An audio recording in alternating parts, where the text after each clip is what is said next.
Hi class, it's Mrs. McPherson. Today we're going to learn about iambic pentameter and get an introduction to Shakespeare's Romeo and Juliet. One iambic foot is an unstressed syllable followed directly by a stressed syllable. For example, da-dum. The rhythm is created by the use of stress, alternating between unstressed and stressed syllables. Da-dum. Iambic pentameter is 5 iambic feet in a row.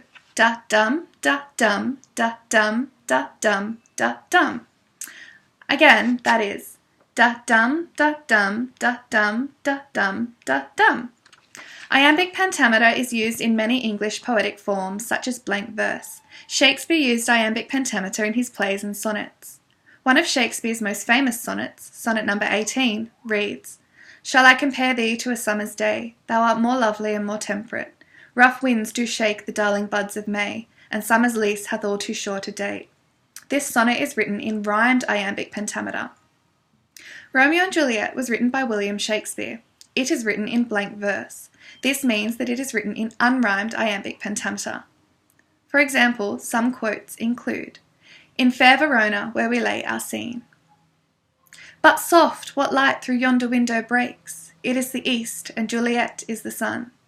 And, "Arise, fair sun, and kill the envious moon, who is already sick and pale with grief." There are a number of key themes and ideas within Shakespeare's play, Romeo and Juliet. Most people come into their English class with a basic understanding of the concept of Romeo and Juliet. As such, most people know that this play is about love. But does anybody know any other concepts that might be included in this play? That's right, Romeo and Juliet is a tragedy. A tragedy is a play that deals with tragic events or ideas and ends with an unhappy ending. Shakespeare wrote many plays, comedies and tragedies, and Romeo and Juliet is one of his most famous tragedies. Does anybody know why Romeo and Juliet is more famous than another of Shakespeare's plays, such as Cymbeline, for example? This could be because the play concerns two young, star-crossed lovers, and because their love triumphs over the rest of the situation in which they live. The play begins with a prologue that is foreshadowing of what is to come. A foreshadow means that there is a warning, a hint, or an indication of some future events. The foreshadowing at the very beginning of Romeo and Juliet is a good example of this. The prologue is spoken by the chorus of the play. This is a group of people who all speak at one time. They enter the stage to say the prologue and then exit when they are finished. The prologue to Romeo and Juliet reads, "Two households, both alike in dignity, in fair Verona where we lay our scene, from ancient grudge break to new mutiny, where civil blood makes civil hands unclean.